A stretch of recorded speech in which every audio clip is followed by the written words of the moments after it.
નમસ્કાર. કેમ છો વિદ્યાર્થીઓ? બસ સર મજા. કેવું ચાલે? બસ સર શાંતિ છે. હવે બોર્ડ્સ આવે છે તો તૈયારી કરો છો કે નહીં? હા સર તૈયારી ચાલે જ છે, પણ પરીક્ષાનું થોડું ટેન્શન છે સર. ટેન્શન છે તો ચાલો આપણે થોડું ઓછું કરીએ.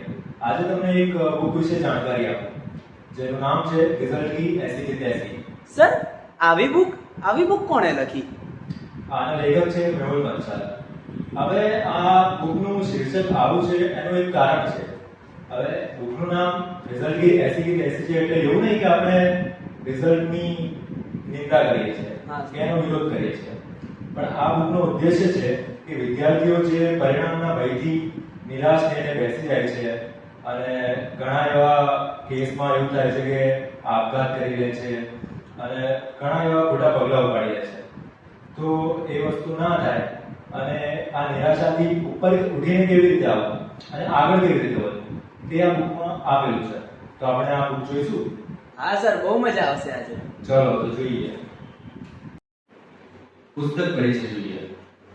જેનો શીર્ષક છે રિઝલ્ટ કી 80 અને સંકલન કરતા છે મેહુલ બંસાલ. આ પુસ્તક એક ક્રાંતિકારી વિચારધારા રજૂ કરે છે જે શિક્ષણની પરંપરાગત વ્યાખ્યાને પડકારે છે. આમાં લેખકનો અભિગમ વિદ્યાર્થીઓના પરિણામ કેન્દ્રિત વિચારોને પડકારવાનો છે અને આ પુસ્તક શિક્ષણને માત્ર પરીક્ષા કેન્દ્રિત નહીં પરંતુ જીવન કેન્દ્રિત બનાવવાની દ્રષ્ટિ પણ આપે છે. પુસ્તકનો મૂળ હેતુ પરિણામ જ જીવનનું અંતિમ લક્ષ્ય નથી. સાચું શિક્ષણ આત્મવિશ્વાસ, સર્જનાત્મકતા અને જીવન કૌશલ્ય વિકસાવવાનું છે. વિદ્યાર્થીઓમાં આ પુસ્તક આત્મવિશ્વાસ જગાડે છે, મૌલિક વિચારશક્તિનો વિકાસ કરે છે અને વ્યવહારિક જીવન માટે જરૂરી કૌશલ્ય વિકસાવે છે. વિષય વસ્તુના મુખ્ય મુદ્દા: પરિણામનું વાસ્તવિક મહત્વ. પરિણામોને યોગ્ય પરિપ્રેક્ષ્યમાં જોવાની જરૂરિયાત છે.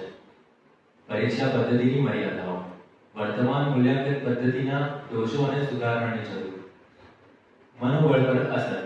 વિદ્યાર્થીઓના આત્મવિશ્વાસ અને મનોબળ પર પરિણામોની અસર. તો સાચું મૂલ્યાંકન શું છે? સફળતા અસફળતાની વધુ સંતુલિત સમજ. વ્યક્તિત્વ વિકાસ. જીવન કૌશલ્ય અને સર્વાંગીણ વિકાસનું મહત્વ. પુસ્તકની વિશેષતાઓ અને મર્યાદાઓ. વિશેષતાઓ જોઈએ તો આ પુસ્તક સરળ અને સહજ ભાષામાં લખેલી છે. આમાં વાસ્તવિક ઉદાહરણો દ્વારા સમજણ આપવામાં આવી છે. વિદ્યાર્થી, શિક્ષક, વાલી ત્રણેય માટે આ પુસ્તક ઉપયોગી છે. આ પુસ્તક સકારાત્મક અને પ્રેરણાદાયક સંદેશ આપે છે. મર્યાદાઓ જોઈએ તો સંશોધનાત્મક ઊંડાણ મર્યાદિત છે. કેટલાક વિચારો વધુ ભાવનાત્મક છે. તત્વજ્ઞાનિક પાસાઓનું ઓછું સ્થાન છે. જીવનમાં આ પુસ્તકની પ્રાસંગિકતા. આજના સમયમાં જ્યારે વિદ્યાર્થીઓ પરિણામના દબાણથી પસાર થાય છે ત્યારે આ પુસ્તક અત્યંત પ્રાસંગિક છે. આ પુસ્તક શિક્ષક, વાલી અને વિદ્યાર્થીઓ માટે કેવી રીતે ઉપયોગી થઈ શકે? એમાં જોઈએ તો શિક્ષક માટે પ્રેરણા આપવાની નવી રીતો અને શિક્ષણ પદ્ધતિઓ મળે છે. વિદ્યાર્થીઓ માટે કેવી રીતે ઉપયોગી છે? વિદ્યાર્થીઓમાં આત્મવિશ્વાસ જાળવવાની પ્રેરણા અને નવી દ્રષ્ટિ મળે છે. વાલી માટે બાળકોની વાસ્તવિક ક્ષમતાઓને સમજવાની સ્પષ્ટ દ્રષ્ટિ આપે છે. પ્રાયોગિક ઉપયોગ. આ પુસ્તક એક નવો દ્રષ્ટિકોણ આપે છે. સફળતા એક શીખવાનો અવસર એવો સકારાત્મક સંદેશ આપે છે. સંતુલિત મૂલ્યાંકન. ગુણ આધારિત મૂલ્યાંકન સાથે કૌશલ્ય આધારિત પ્રવૃત્તિઓનો સમાવેશ. જીવન કૌશલ્યો, સમય વ્યવસ્થાપન, તાણ નિયંત્રણ અને સકારાત્મક વિચારધારાનો વિકાસ. અંતિમ નિષ્કર્ષ.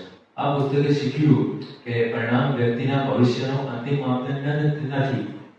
સાચું શિક્ષણ આત્મવિશ્વાસ, જીવનમાં આગળ વધવાની પ્રેરણા અને મૂલ્ય આપે છે. આ પુસ્તક વિદ્યાર્થીઓ, શિક્ષકો અને વાલીઓ ત્રણેય માટે અત્યંત ઉપયોગી છે. તે શિક્ષણને પરિણામ કેન્દ્રિત દ્રષ્ટિકોણમાંથી જીવન કેન્દ્રિત દ્રષ્ટિકોણ તરફ દોરી જાય છે. તો હવે સમજાય ને વિદ્યાર્થી મિત્રો કે શિક્ષણ એ પરીક્ષા કેન્દ્રિત નથી, એ જીવન કેન્દ્રિત છે. તો હવે પરીક્ષાના ભયથી ગભરાવાની જરૂર નથી. તમારે આત્મવિશ્વાસ રાખવાનો છે અને પરિણામની ચિંતા કર્યા વગર પોતાના પર આત્મવિશ્વાસ રાખીને પરીક્ષા આપો. તો પરીક્ષા માટે શુભેચ્છાઓ.